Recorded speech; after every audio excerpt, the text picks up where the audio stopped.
Hello, good afternoon. It's June 3, 2:45 p.m. Just this morning, let's talk about the visit of Ukrainian President Volodymyr Zelensky to Manila to meet and have a meeting with our President Bongbong Marcos. And this is a very important visit, although many would say that what importance does the Philippines uh, could possibly have as far as Ukraine is concerned. But you see, both the Philippines and Ukraine have become the focus of so many commentaries from experts and international relations experts because of the geopolitical significance of this country. Ukraine, as everyone knows, are in the middle of war with Russia. Russia invaded the country more than 2 years ago, and the war is actually getting quite bloody, and it has almost decimated the entire Ukrainian military.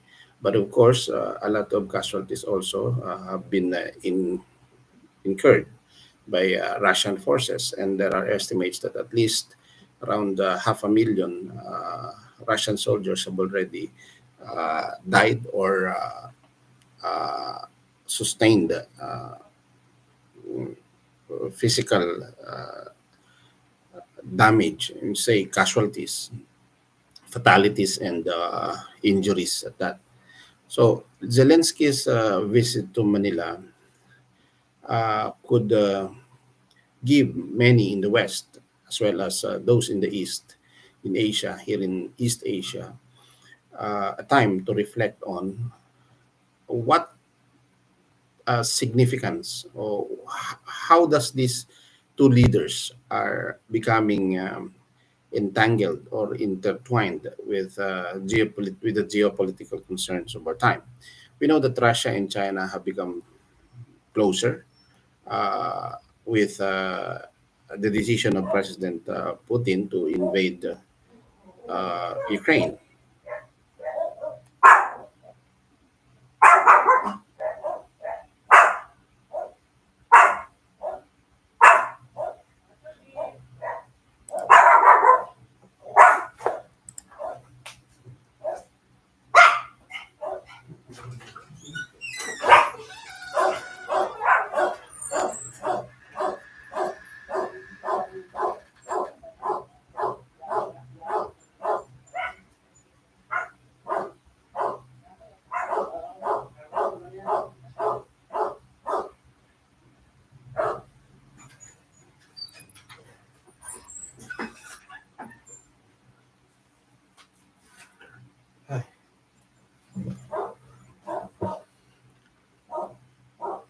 Not yet. I'm sorry. There's a uh, water bill that the water guy intends to deliver to our place, and I told him that he could have just dropped by the water bill in our mailbox. Apparently, he's not familiar with that. Anyway, as I said, Zelensky's visit to Manila is very important because it, at the very least, calls the attention of everyone, both in the West and in the East, about the increasing entanglement of these two leaders and their countries in the geopolitical concern of our time. Eh, by the looks of it,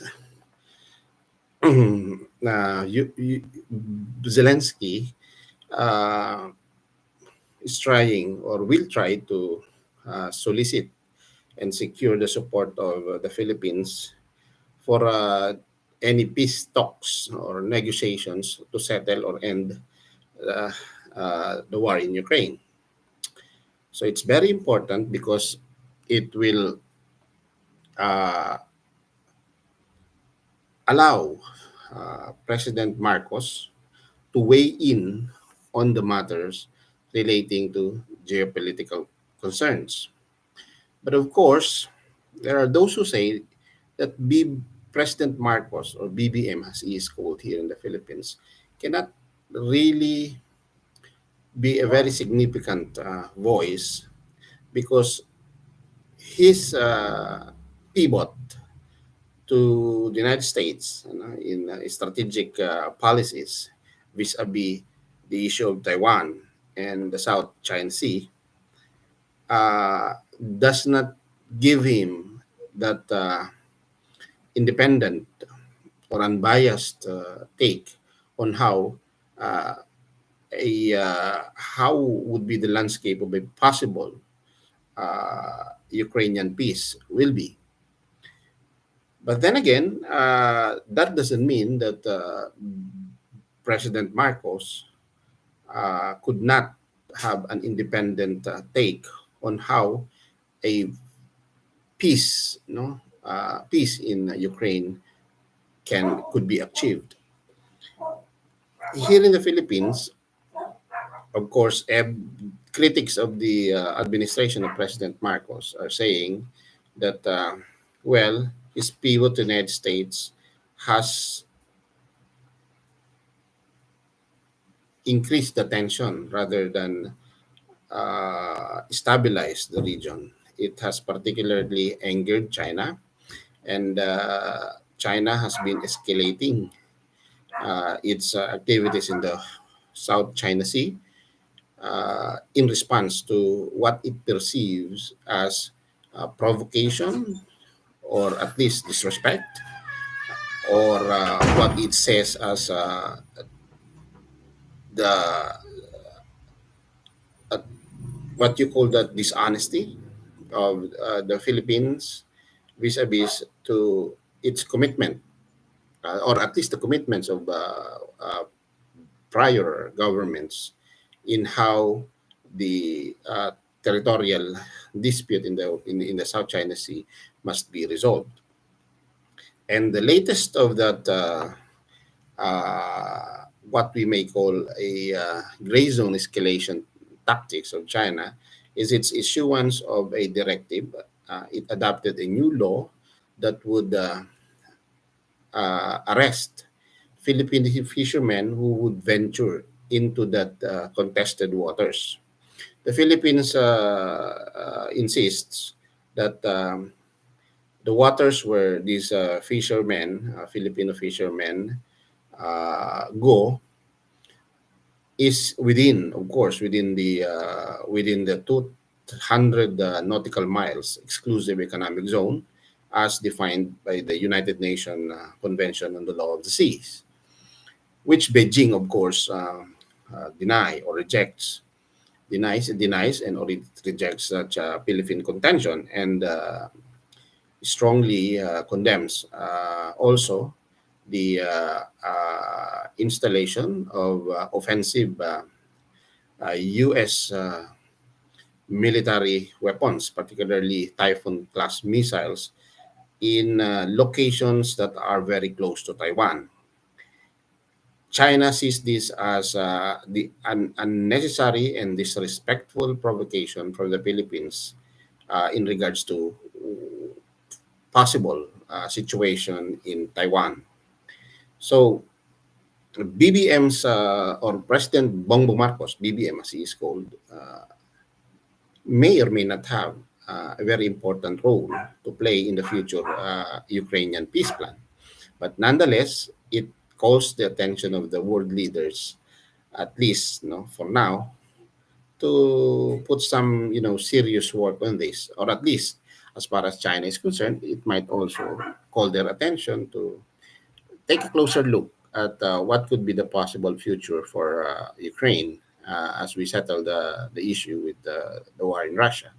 So here in the Philippines, everybody, many are saying that Philippines is the next Ukraine.